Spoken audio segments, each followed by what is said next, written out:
All right, so today we are doing a deep dive into something pretty cool. Yeah. It's this platform called ThinkVest. Okay. And they are doing some pretty interesting stuff in the world of startup funding and intellectual property. All right. Anna, you've been looking into this. I have. Yeah, it's fascinating stuff. So why don't you start us off? Yeah, so ThinkVest, we all know how hard it is for startups to get funding right. Mm-hmm. It's a constant battle. Yeah, for sure. So ThinkVest is trying to change the game. Okay. And they are using a really interesting method called revenue sharing securitization. Revenue sharing securitization. Yeah, it's kind of a mouthful. It is, yeah. But it's a really cool concept. So how does it work? So basically, it allows companies to leverage their intellectual property or IP as a way to raise capital. Okay. So instead of going the traditional routes like, giving up equity or taking on debt, Right. they can actually use their IP, things like their software patents, Mm-hmm. brand recognition, things like that as assets Right. to attract investors. Interesting. So they're basically saying like, hey, we have this great idea and we're going to package it up and sell it as an investment. Exactly. So how do they actually do that? Like, what's the process? Yeah. So ThinkVest has partnered with a leading IP valuation firm. Okay. So they can accurately assess the value of a company's IP. Mm. And then they also work with a top-notch business administration solution to make sure everything is managed efficiently and compliantly. Okay. So it sounds like they've got the nuts and bolts covered. Yeah. But how does this revenue sharing securitization thing actually work? Like, Right. what's in it for the investors? Right. So let's say you've got a company, that has developed a really cool music streaming app. Okay. Right. And that app is gaining a lot of traction. Mm-hmm. The app itself, the technology behind it, Yeah. that's their IP. Right. So with revenue sharing securitization, Yeah. or RSS as we'll call it, RSS. Yeah. the company can basically package up a portion of its future subscription revenue and turn it into securities that investors can buy. Interesting. So it's kind of like crowdfunding, but instead of just donating money, Right. investors are actually getting a piece of the potential profits. Exactly. They're betting on the success of the IP. I see. So they're not just giving money away, they're investing in the future earnings of that IP. Precisely. But how do they actually track and manage all of that revenue sharing? That sounds pretty complicated. Yeah, that's where these things called smart contracts come into play. Smart contract. Yeah, and they're pretty amazing. Okay. I'm listening. So a smart contract, it's essentially a self-executing digital agreement that automatically handles all the details of the revenue sharing.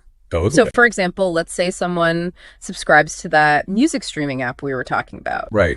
The smart contract immediately calculates how much of that subscription revenue should go to the investors. Okay.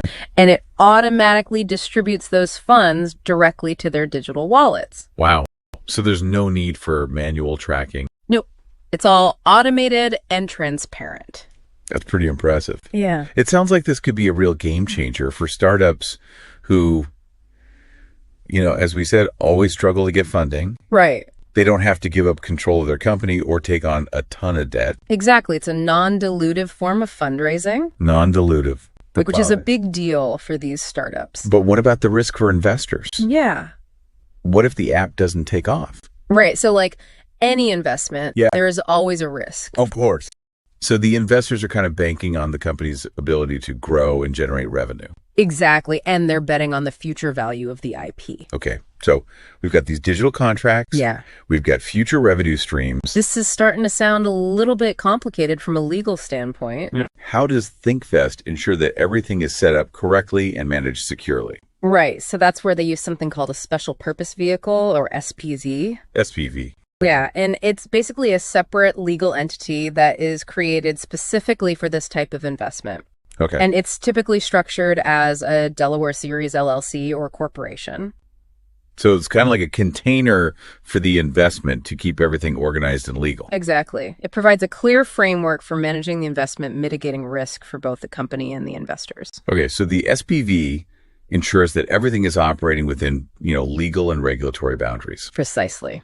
This is really fascinating stuff. Yeah. It makes me wonder, could we see this model being used beyond just startups? That's a good question. Like, could established businesses use RSS to fund new projects? Potentially. Or maybe even spin off whole divisions while retaining some control? Yeah, I think it's definitely a possibility. RSS offers a really flexible way to unlock the value of IP. Right. So it could be appealing to a wider range of companies. Yeah. Not just those in the early stages. Exactly. So to recap, we've got ThinkVest connecting companies with investors. We've got this new model of revenue sharing securitization. Yeah. And then we've got smart contracts and SPVs to kind of make sure everything runs smoothly. Right. It's a pretty impressive system. It is. Do you think this is a future of funding? I think it has the potential to really shake things up. It could disrupt traditional funding models and open up a lot of new opportunities for companies and investors.